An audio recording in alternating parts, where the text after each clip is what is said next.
This is absolutely the most advanced 3D printer in the world. The factory workers activated the laser system, and dozens of red beams converged on the center of the printing platform, beginning the 3D printing process. With a flash of red light, and to the astonishment of the onlookers, a dual-system rapid response tank was printed out. The tank was equipped with an M1 Abrams main gun and two M240 machine guns. Its top speed could reach 200 kilometers per hour, and it could easily traverse fortified walls. Along with the tank, a super soldier was also printed out. The soldier was clad in full armor.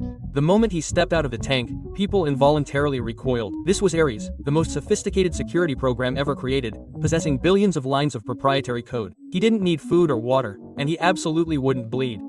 If he fell in battle, the CEO could simply create another one. At the same time, the CEO controlled the most advanced security mechanisms, so there was no need to worry about Ares going out of control. He walked to the door, took a breath, and immediately determined that a cyclone was forming in the south, with an expected rainfall of 66 millimeters. Everyone laughed upon hearing this. It seemed this was indeed the most advanced program. However, as soon as the guests left, Ares suddenly dissipated, along with the tank behind him. It turned out that the CEO had concealed the most important detail. These printed artificial intelligence digital products could only survive for 29 minutes within the restricted area, only by finding. Only the immortality code can completely solve this problem, but can he succeed? He wanted to make Ares, who had just been deactivated, suddenly wake up, and he came back to life. The place he is currently in is a virtual electronic network world where digital humans live. He is the master program here, and all the digital entities obey his commands. Not only is the CEO researching digital technology, but his rival company is also conducting related research. He arrives at a secret base, the place where his sister lived before she died. His sister left him a gift here, stored on these disks. He inserts them into the computer one by one and discovers that one disk contains program code, and this double helix code is the immortality code that everyone has been searching for. With this code, those digital humans can exist indefinitely in the real world. He immediately begins an experiment, printing out an orange tree with a 3D printer, then setting a 29-minute countdown, waiting for a miracle to happen. Unexpectedly, when the time was up, the orange tree still existed, which meant they had succeeded. But before he could even celebrate, the company experienced an accident. The CEO hacked into the company's server to see if he had found the immortality code, and this crucial task was given to Ares. He led a group of digital humans to the outside of the company's walls, breaking a small hole in the firewall, and they all crawled in one by one. The digital humans rushed out and eliminated the guards. Saran, leaving his subordinates behind, went alone to the company's database. There, he found information about the clothing. Through the interviews, he learned that the clothing's philosophy was completely opposite to the CEO's. The clothing used AI technology to create humans, believing that digital technology would not pose a threat to humanity. However, the CEO wanted to use AI to strengthen the military, believing that digital entities were merely cold programs.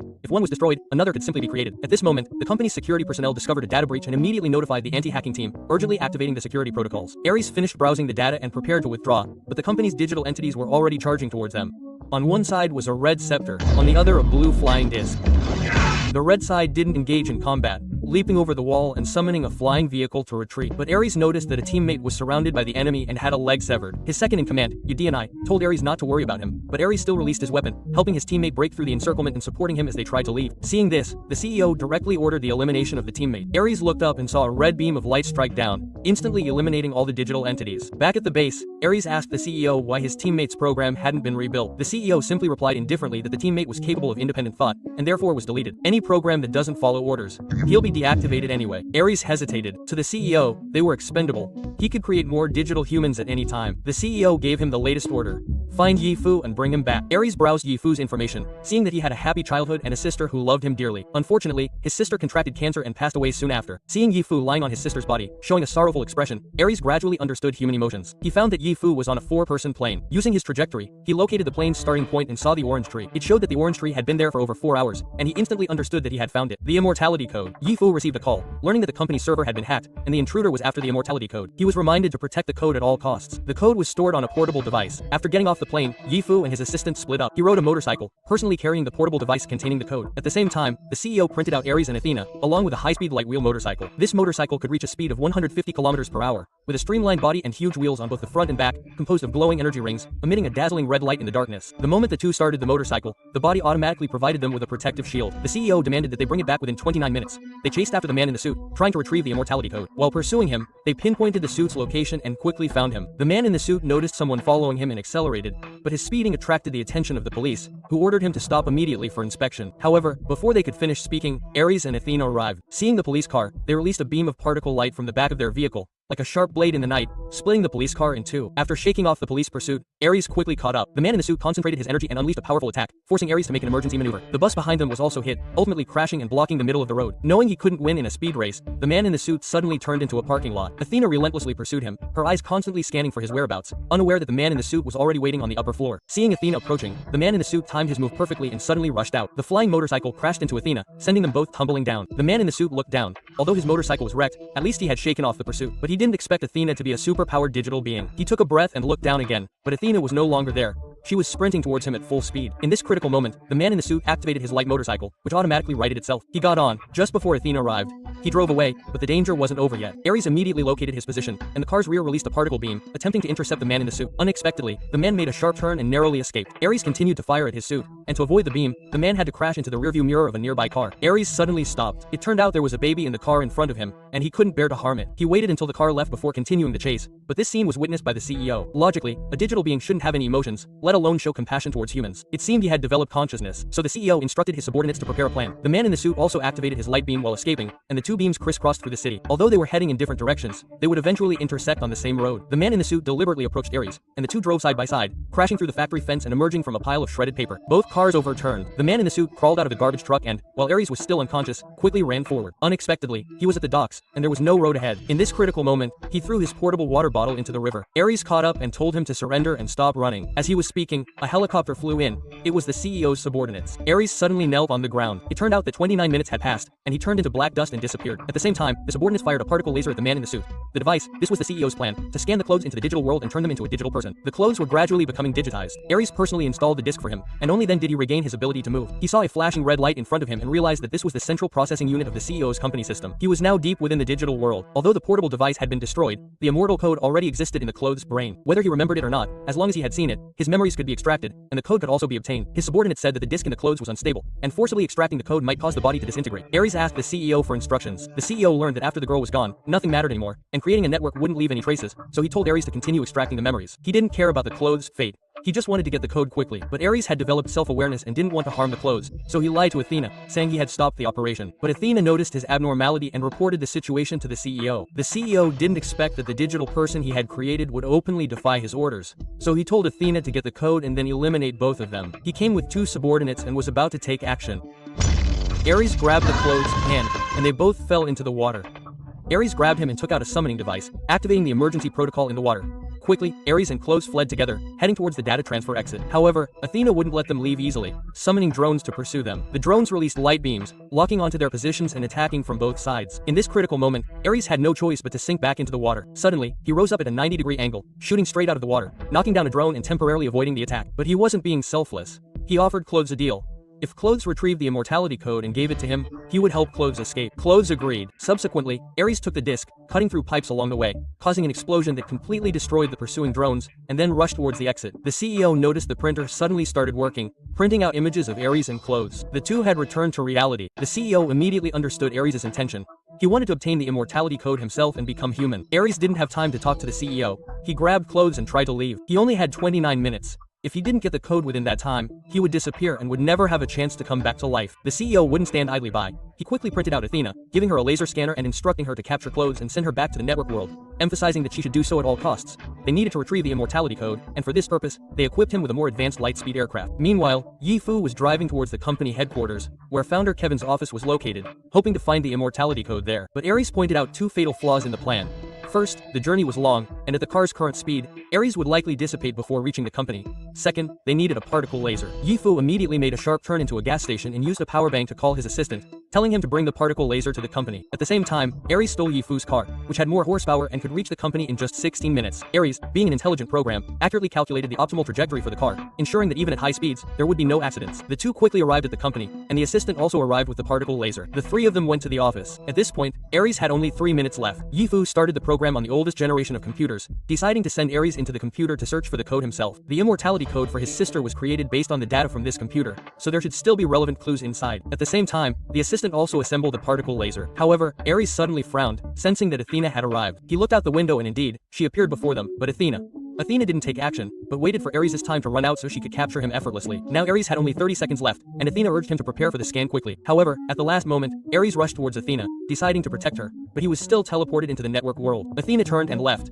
and Ares thought he was safe, but unexpectedly, Athena rushed towards him again. It turned out that her leaving earlier was just to gain momentum for a sprint. Ares quickly hid, but Athena saw on the computer screen that Ares had been teleported in, so she cut off the particle laser, preventing Ares from getting out. Just as Athena was about to find Ares, the assistant rushed out to stop her, but was punched away by Athena. Ares was terrified and scrambled away, but was still discovered. He crawled under a table, and Athena followed, blocking all his escape routes. She raised the scanner to take him away, and Ares closed his eyes, giving up hope. Suddenly, the sprinklers started spraying water. This was the first time Athena had seen water, and she couldn't help but be fascinated by it. But this also cost her last chance. 29 minutes were up, and Athena began to dissipate. Ares sat on the ground, breathing heavily, finally escaping this ordeal. At this moment, Ares also woke up in the network. A figure flew towards him, giving him a summoning device and activating a mini-car for him. The network in the 1980s was not yet. He could move freely, but could only proceed along the straight lines on the ground. Guided by the car, he met Kevin, the founder of the virtual world. Ares explained his purpose. He originally wanted to obtain the immortality code himself and become human, but now he wanted to go back and save clothes. Kevin looked at this digital being, who wasn't thinking of himself, but wanted to save his friend, so he implanted the code into a disc,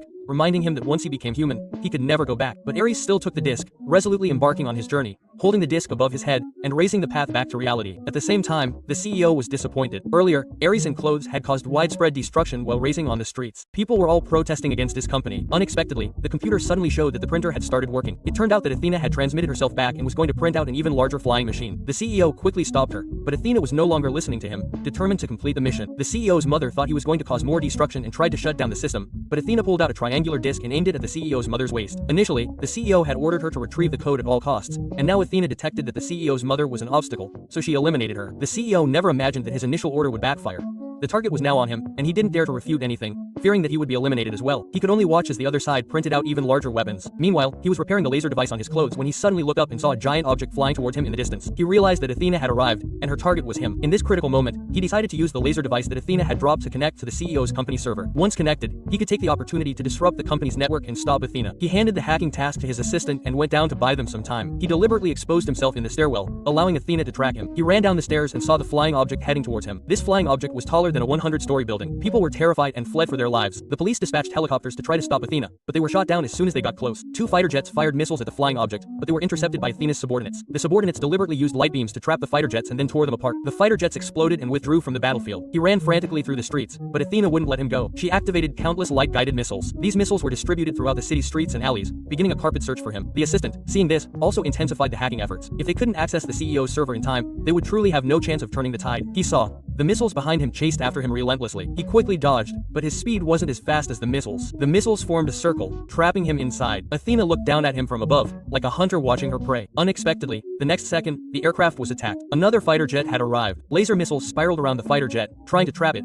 but the fighter jet crashed directly into the aircraft, causing severe damage to its right side. Despite Athena's powerful control, she couldn't prevent the crash. The aircraft burst into flames and plummeted towards the ground, completely losing its mobility. But Athena didn't give up. She drove a tank out, stopped in front of the clothes, then walked forward, tied the clothes up, and headed towards the company. It would take 5 minutes to reach the company, and she still had 7 minutes left, enough time to take the clothes back. Athena drove the tank, locking onto the target, and directly rammed any police car she encountered. But then, something appeared in front of the tank.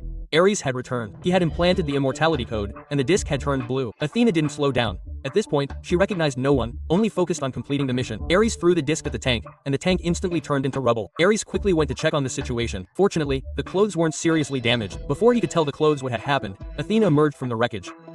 The former superior and subordinate have finally become opponents from different camps, and it is inevitable that his 2 subordinates will also come to support Athena, holding red scepters, ready to strike at any time. Ares let Yifu go first, while he stayed behind to buy time. His subordinates rushed towards him, and the red scepter drew arcs in the air. Ares dodged skillfully. As their former leader, he was familiar with their fighting techniques and could anticipate their moves, snatching the scepter and eliminating his subordinates. Seeing his subordinates at a disadvantage, Athena personally entered the fray. Ares used the scepter to block, but was kicked away and slammed into a car. Athena accused him of betraying the CEO for his own immortality. Today, she would let him know the consequences of betrayal. She raised her scepter, ready to end Ares' life. At this critical moment, Ares saw a disc flying towards him and quickly raised his scepter to block it. It turned out to be Yifu appearing in time. Ares, holding the scepter in one hand and the disc in the other, engaged in a battle with Athena. He threw the disc away, then jumped into the air and used the scepter to strike fiercely. Athena believed that the mission of the digital beings was to accept and complete orders, but at this time, Ares had self-awareness. He no longer wanted to be the CEO's puppet and hurt others. The two had different ideologies, both doing what they thought was right. Ares, with the immortality code, had increased attack power. He seized the opportunity to throw away his scepter and smashed his helmet.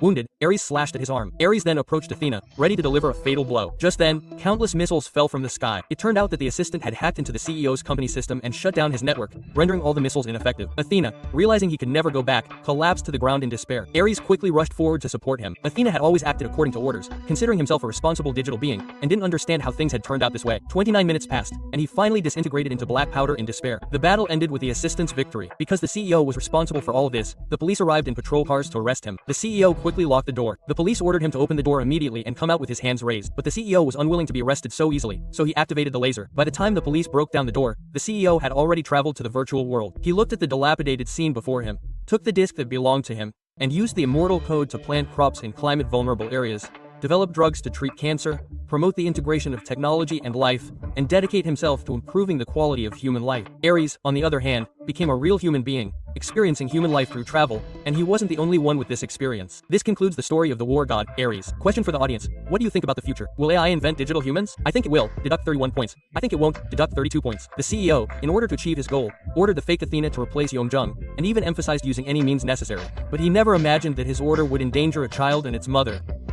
When he treated Kajia as a tool, he deviated from the original intention that technology should serve humanity. He wanted to use technology to control everything, but he ignored the fact that when technology goes beyond its intended purpose, it becomes a weapon of destruction. Without anyone to stop him, the rogue Ares gradually developed self-awareness, and when faced with the baby in the car, he voluntarily stopped the pursuit. When he learned that retrieving the memory of the clothes would cause the clothes to completely disappear, he disobeyed the CEO's orders for the first time. He let people know that technology is not cold, but carries the kindness in people's hearts.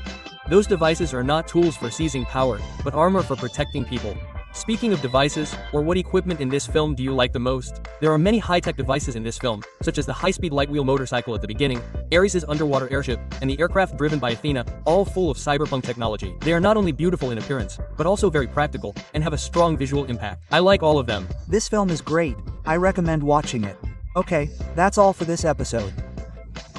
Remember to like, follow, and subscribe to Bowles Family.